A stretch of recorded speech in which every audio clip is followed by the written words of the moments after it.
चलिए आज हम आपको बताएंगे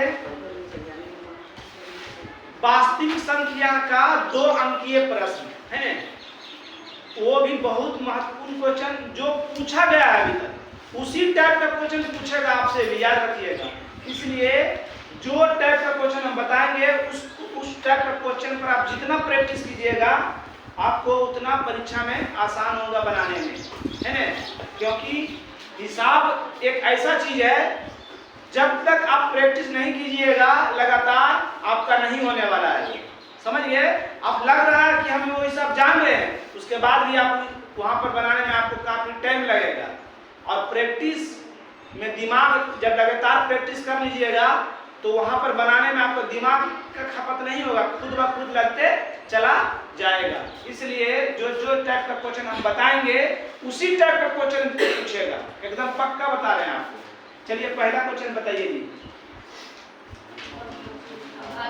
अभाज्य गुणनखंड विधि द्वारा है ना 24 या 3 संख्या रह सकता है या 2 संख्या रह सकता है। अभाज्य गुणनखंड विधि द्वारा महत्तम या लघुत्तम निकालना है। हो सके इसमें एक चीज बढ़ा दे कि अभाज्य गुणनखंड विधि द्वारा अगर 2 अंक के रहेगा तो तब अभाज्य गुणनखंड विधि द्वारा 24 और 36 का महत्तम निकाले और इसे जांचे या कह सकता है कि अभाज्य गुणनखंड विधि द्वारा 24 और 36 का महत्तम सवर्तक के सहारे लघुत्तम सवर्तक निकाले। समझ रहा है? चलिए तो लघुत्तम 24 और 36 का क्या करना है? गुणनखंड कर देना है। क्या करना है?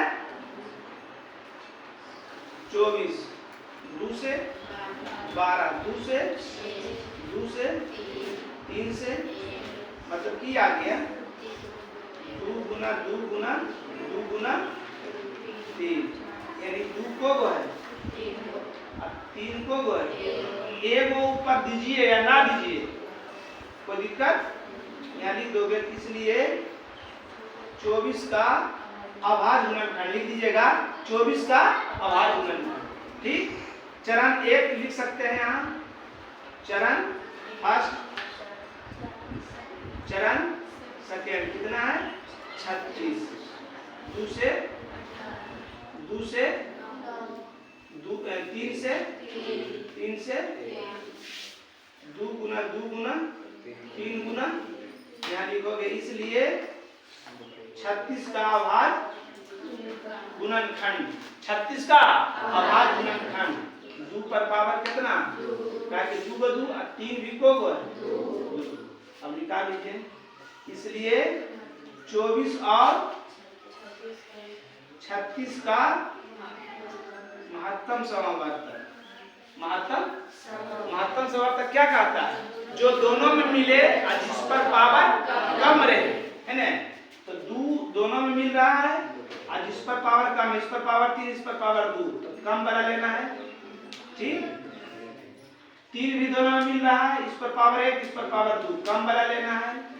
मैंने 2 गुना 3 बराबर 12।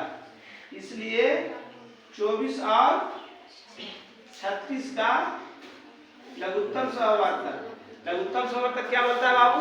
जो दोनों में मिले जिस पर पावर बेसी रहे और जो नहीं मिले उसको, है ना। तो 2 दोनों में मिल रहा है, पावर बेसी वाला लेना है। 3 दोनों में मिल रहा है, पावर बेसी वाला लेना है। अगर इसके बाद कोई और संख्या रह जाता तो उसको भी लिख देते हैं ना। तो जो मिले उसको भी, जो नहीं मिले उसको भी। 2 गुना 2 गुना 2 गुना 3 गुना 3 बराबर 2 दूनी 4 4 दूनी 8 और 3 तिया 9 9 8 72 9 8 72। लघुत्तम और महत्तम निकालने के लिए कहेगा तो नहीं आपको लिखना है, नंबर मिल जाएगा। अगर जांचने के लिए कह रहा है कि कह रहा है जांचने के लिए तो होता है इसका सूत्र है दोनों संख्याओं का गुणनफल बराबर मासा गुना लासा या लासा गुना मासा। तो भी लासा गुना मासा कर दिए या मासा गुना लासा, दोनों जब भी होगा तो दो संख्या में होगा, दोनों संख्या का गुणनफल, दो संख्या क्या क्या था 24 और 36 था, बराबर मासा कितना निकाले यार 12, लासा 72, 24 का पहला आता है 24 छक 24 पचे 20 से 24 छक 44, 144 के 4 बाकी 14,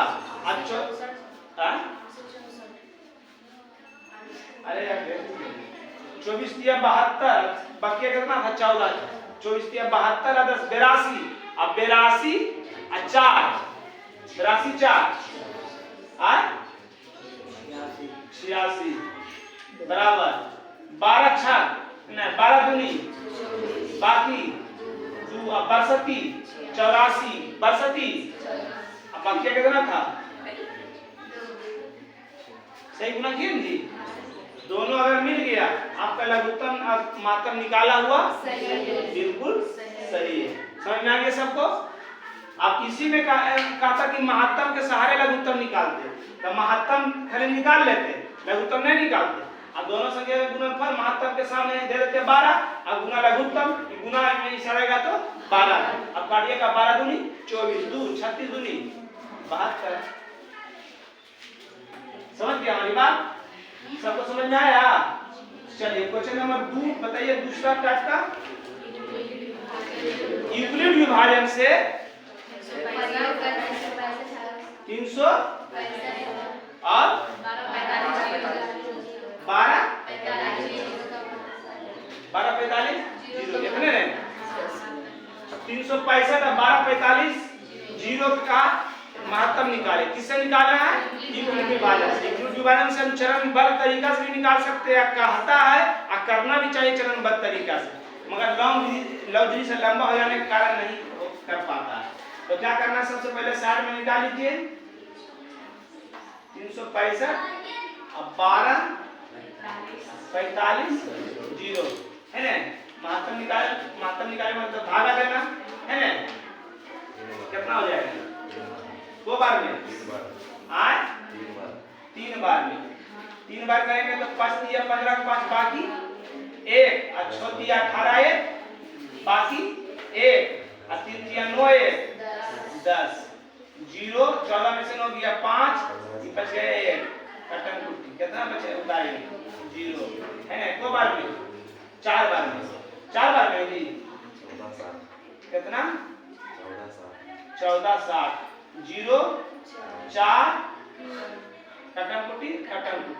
अब जो शेष बचता है उसी को क्या करते हैं भाजक बनाते हैं, है ना, और जिससे पहले दिए थे भाजक उसको भाज बनाते हैं। क्या बनाते हैं 365 को बार में 936 360 5 कटन कुटी 5 8 40 है ना। चलिए क्या लिखोगे यहाँ पर यूक्लिड विभाजन एल्गोरिथम से ना, एल्गोरिथम से यूक्लिड विभाजन क्या कहता है ए बराबर एक इसको कहते हैं भाज्य को, भाज्य का मतलब दोनों जो इधर से ऐसे से पार्ट होकर बीच वाला मतलब ई कितना है 1245 और बी के मतलब भाजा जिससे भागा देते हैं कितना है 365 और क्यू का मतलब भागफल कितना है आर के मतलब शेषफल कितना है आपका 40 आर नॉट इक्वल टू 0। यह प्रक्रिया कब तक करते रहेंगे जब तक आर के मान 0 ना आ जाए ना।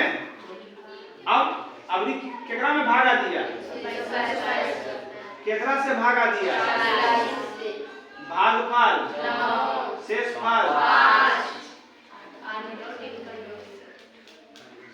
अभी केकरा में भागा दिया केकरा से को बार में गुणनफल r बराबर, जब r 0 आ जाए आपका तो उसका b माने भाजक, भाजक करने रहता बराबर के राइट साइड, है ना, यही है, यही आपका क्या हो गया आंसर। इसलिए 365 और लिख दियो और 12 जीरो का महत्तम समावर्तक बराबर 5 है ना, कोई दिक्कत बतावे। चलिए दो टाइप के बता दिए हैं, दोनों टाइप का जितना प्रैक्टिस कर सकते हैं। चलिए बोलिए तीसरा टाइप। अच्छा सिद्ध करना है, सिद्ध करना है 2 रूट 3।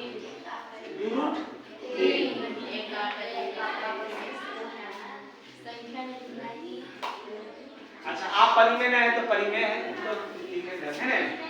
तो इस टाइप क्वेश्चन बताए हैं कि जो भी लिखा हुआ रहे उसको हम लोग क्या मानेंगे, आप परिमेय है तो क्या मानेंगे,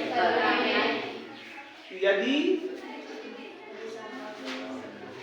यदि संभव हो तो माना कि, और ये चीज बताएं आपको कि कोई भी जो रूट में रहेगा सिर्फ उसी को हल करेंगे, उसके साथ कुछ भी लिखा हुआ उससे मतलब हमको नहीं रखना है ना। तो रूट के अंदर क्या है, तो यदि संभव हो तो माना कि रूट 3 एक परिमेय संख्या है ना, क्या है परिमेय संख्या है ना। इसलिए रूट 3 बराबर p बटा, जहां p में कोई उभयनिष्ठ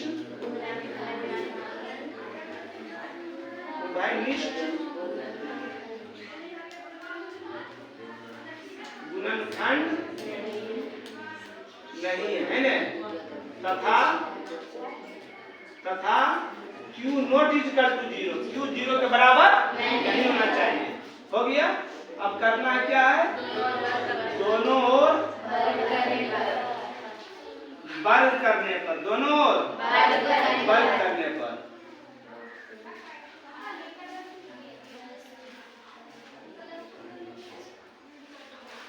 रूट 3 का स्क्वायर करेंगे तो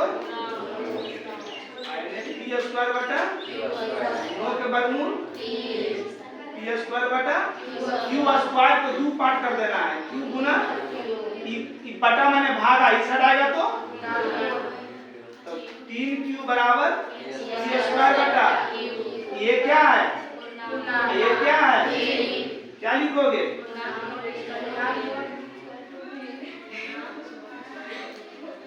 यहाँ 3q एक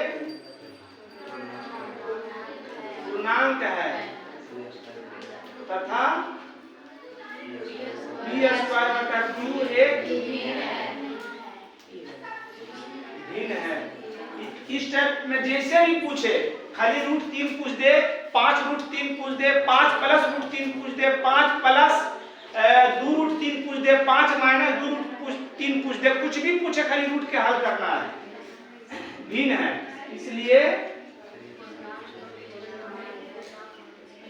पूर्णांक नॉट इक्वल टू भिन्न, क्यों, क्योंकि पूर्णांक का मान जब भी आएगा तो पूरा पूरी ऋणात्मक में आवे या धनात्मक में आवे, जबकि भिन्न का मान पूरा पूरी नहीं आएगा, इसलिए पूर्णांक नॉट इक्वल टू भिन्न।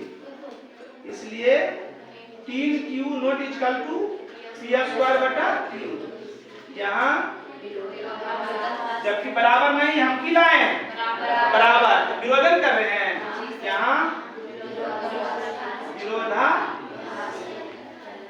है, अतः हमारी मान्यताएं गलत है ना, हमारी मान्यताएं गलत है। इसलिए रूट 3 एक परिमेय संख्या है। परिमेय संख्या है। अभी हम रूट 3 को सिद्ध किया, सिद्ध कर किसको करना है? तो की लिखोगे? क्योंकि हम जानते हैं कि किसी भी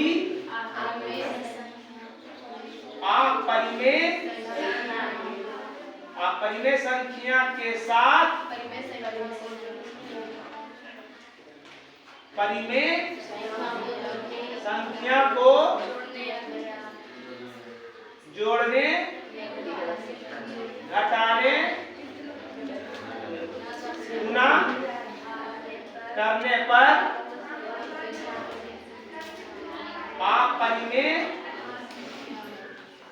अपरिमेय संख्या होगी। अपरिमेय संख्या किसी भी अपरिमेय संख्या के साथ परिमेय संख्या को जोड़ने पर, घटाने पर, गुणा करने पर क्या होता? अपरिमेय संख्या होता। इसलिए 5 - 2 रूट 3 एक अपरिमेय संख्या है। यारो कोई दिक्कत? समझ गया सब? जिस टाइप के भी रहे हमको जो रूट में रहेगा उसी को हल करना है, ध्यान से। समझ गया सब? घटाते हैं, चलिए आगे बताइए।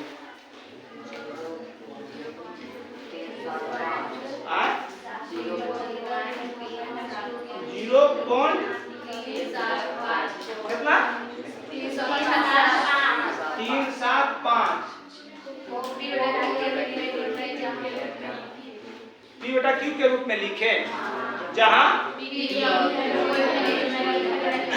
q में कोई वैल्यू गुणनखंड तो इसको बटा के रूप में लिखना है। ये तो आसान है।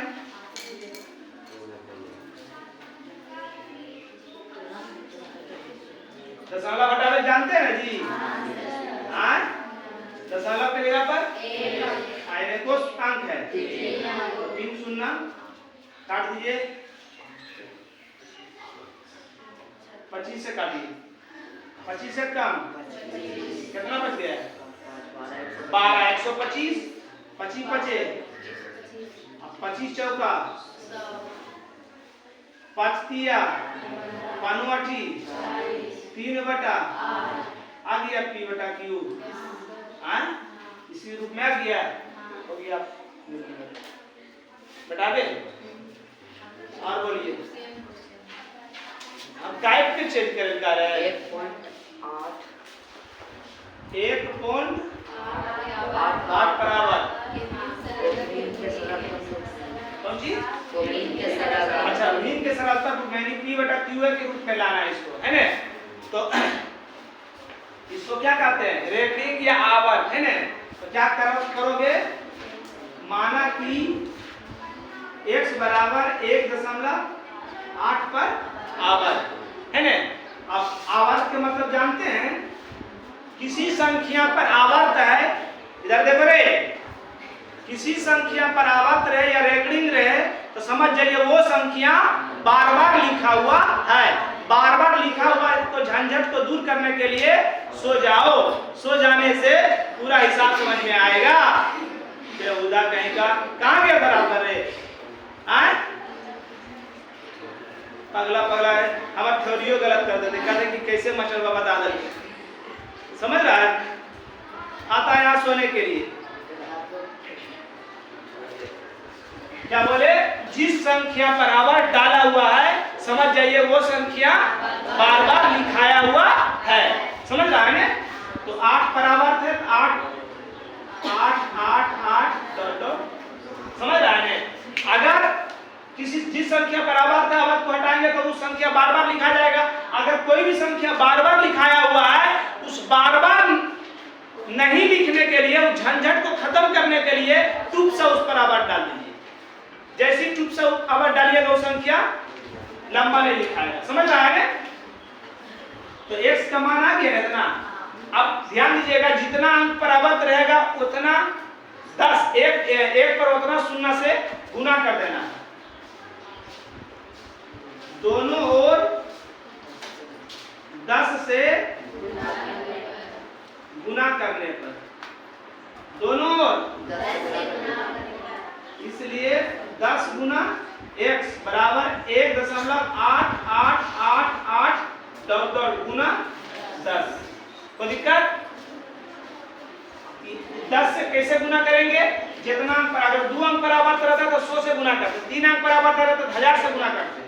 10 गुना x करेंगे 10x बराबर। अब जब पॉइंट में जो संख्या से, जो शून्य से गुना होता है, वो पॉइंट उतना पीछे धसल जाता है ना, राइट साइड धसल जाता है। तो को शून्य एक अंक पीछे धसल जाएगा। कितना आ जाएगा? 1 E8 के पहले E8 के बाद आ जाएगा 8 8 8 8 10। कोई दिक्कत? बात समझ में आया? इसको समीकरण 1 मान लीजिए, इसको समीकरण 2 मान लीजिए। समीकरण 2 घटाओ x, समीकरण 2 घटाओ x 10x, समीकरण 2 पहले लिखेंगे 10x घटाओ x बराबर 18.8888 घटाओ 1.8888 है ना। यहाँ भी डॉट डॉट लिख दीजिएगा। चलिए 10x में 1x चल गया 9x बराबर दशमलव के बाद इन्हें 8 8 एकम दशमलव के बाद 8 8 घटाएंगे तो की हो जाएगा? खत्म। की बच जाएगा 18 घटा 1 9x बराबर 17, इसलिए x बराबर 17/9। तो दिक्कत समझ गया? या इस सही आया कि नहीं उसको जांचने के लिए भी बताएं हम सूत्र क्या? परिमेय संख्या बराबर कुल संख्या। परिमेय संख्या अगर ये नहीं समझ में आएगा तो डायरेक्ट उसको भी बना दो, उस पर भी नंबर मिल जाएगा। परिमेय संख्या बराबर कुल संख्या। तो कुल कितना था? घटाओ अनावर्त, अनावर्त में जगह पर आवर्त ना रहे, आवर्त जगह पर नहीं। 10 पर पावर दशमलव के बाद अंकों की संख्या, दशमलव के बाद कौन अंक है? 1 अंक। 10 पर पावर दशमलव के बाद अनावर्तों के अंकों की संख्या, अनावर्त में जगह पर आवर्त नहीं डाला है तो दशमलव के बाद 1 के अंक है ये है और पर की है आवर्त डाला हुआ है, नहीं कुछ तो 0। कितना? 17। 10 पर पावर 1 का मतलब किसी संख्या पर पावर 0 रहे उसका वैल्यू 1 होता है। 17/9 17/9 है जी, मिला लीजिए। हमारा हिसाब बिल्कुल सही है। कोई दिक्कत? बेटा दे। चलिए और एक स्टेप का बोलो। दो संख्याओं का महत्तम समावर्तक। दो संख्याओं का महत्तम समावर्तक 18 तथा हाँ तथा गुणनफल 1296 तो इसको हम बताए थे पहले ये में, पहले वाला में। सूत्र लिख दीजिए। दोनों संख्याओं का गुणनफल बराबर मासा गुना लासा। दोनों संख्या का गुणनफल दिया हुआ है। गुणनफल कितना दिया हुआ है? अब मासा कितना दिया हुआ है? लासा की करना है। गुना में ऐसा जाएगा तो 1296 बटा बराबर लासा है ना। 18 95 18 76 से 18 26 126 है। कितना है? 129। कितना बच गया? 3। तो 3 36 है, 12 दिया 36। कितना आ गया? 18 दूनी 36 ने 18 दूनी 36 720 बराबर लासा। इसलिए लासा बराबर 700। समझ गए बेटा? बे इस सूत्र पर एग्जाम पूछता है, या तो ऑब्जेक्टिव में पूछे या सब्जेक्टिव में पूछे। मैं पूछेगा आगे बोलिए। दो संख्याओं का महत्तम समावर्तन तो हम बताइए कि है अलग हाँ? अलग दो संख्याओं का महत्तम समावर्तक 13 हाँ और लघुत्तम समावर्तक 182 यदि उनमें से एक संख्या 26 है तो दूसरी संख्या अरे एक रे पर है यार तो बेकार में बता दिया हमको दोनों संख्याओं का गुणनफल बराबर मासा गुना इसी हिसाब पर में था। अब ठीक आ रहा बोलो जो जो दे रहे हैं उसके सामने बैठा दे। दो संख्याओं का की दिया हुआ है महत्तम समावर्तक दो संख्याओं का महत्तम समावर्तक कितना है 13 महत्तम समावर्तक के सामने 13 दे दीजिए लघुत्तम भी दे रहे हैं कितना 182 दोनों संख्या में एक संख्या दिया हुआ है कितना 26 और दूसरा संख्या वो कुछ नहीं एक समान लीजिए दोनों संख्या का गुना कीजिएगा नहीं गुना में उछल जाएगा तो 13 गुना 182 बटा 13 दूनी 91 दूनी कितना आ गया दूसरा संख्या कितना आ गया 91 कोई दिक्कत घटावे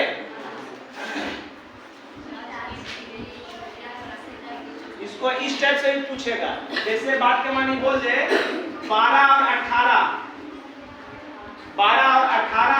का महत्तम समावर्तक क्या देगा महत्तम समावर्तक 12 18 का है 6 है ना अब बोल देगा कि 12 और 18 का लासा निकाले तो अलवला मत जाइएगा हम एक बताए उदाहरण से बड़ा भी जा सकता है तो वही दोनों संख्या का गुणनफल दो संख्या की दिया हुआ है 12 18 दोनों को गुना कर दिएगा बराबर महत्तम कितना दे ले 100 और गुना लघुत्तम पूछ रहा है जैसे अभी निकाले उसे निकाल दीजिए कोई दिक्कत चलिए आगे बोलिए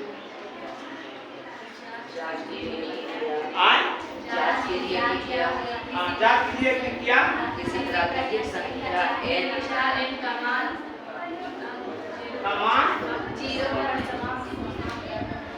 है पहला अंक 0 आएगा यही कह रहा है देखिए प्राकृतिक संख्या किसे इंडिकेट करते हैं 4 को तोड़ दीजिए हम जानते हैं किसी भी संख्या को गुना करने पर हम जानते हैं कि 2 और 3 को गुना करने पर इसका इकाई अंक 0 आएगा इसके अलावा कुछ भी रहेगा उसका इकाई अंक 0 नहीं आएगा बात समझा क्या बोले हम जानते हैं कि 2 और 5 का गुणनफल का इकाई अंक 0 होता है जबकि यहाँ 4 का गुणनखंड में 4 का गुणनखंड केवल 2 है इसलिए इसका इकाई अंक 0 नहीं होता कोई दिक्कत समझ आ गया सबको आया सबको और भी है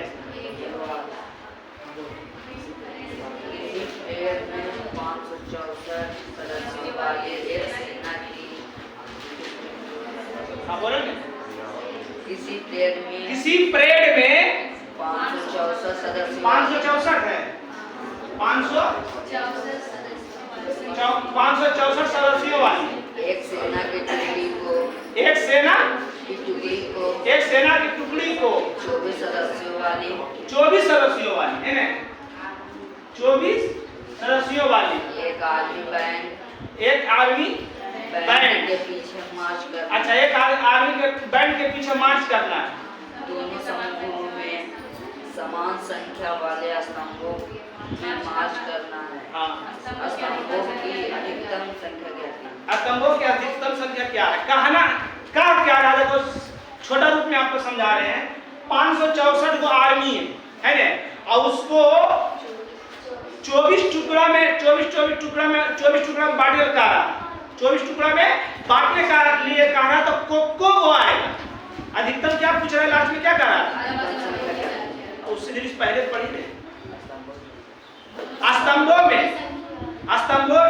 स्तंभों की अधिकतम संख्या स्तंभ में लेनिया स्कूल में परेड कराता है तो 500 बच्चा तो एक के लेनिया में रहेगा तो एक लेनिया में अगर 500 बच्चा लगा देगा तो बंडल यूज पार हो जाएगा होगा कि नहीं तो उसको टुकड़ा में बांटता है एक ऐसे करके एक स्तंभ 2 स्तंभ 3 स्तंभ 4 स्तंभ तो अधिकतम स्तंभों की संख्या पूछ रहा है, तो इस टाइप का क्वेश्चन में क्या निकालोगे? दोनों का महत्तम निकालोगे। क्या निकालोगे? दोनों का महत्तम। क्या निकालना है? इस दोनों का, जैसी अधिकतम बोलेगा तो महत्तम, महत्तम माने बड़ा, जैसी न्यूनतम बोलेगा तो लघुत्तम। बात समझ रहा है? ये दोनों क्या निकालोगे? महत्तम। महत्तम निकाल लीजिए। महत्तम तो बताइए क्या है जी, कोई विधि से महत्तम निकाल लीजिए आप, गुणनखंड विधि से या यूक्लिड विभाजन विधि से महत्तम निकाल लीजिएगा, जो होगा उत्तर।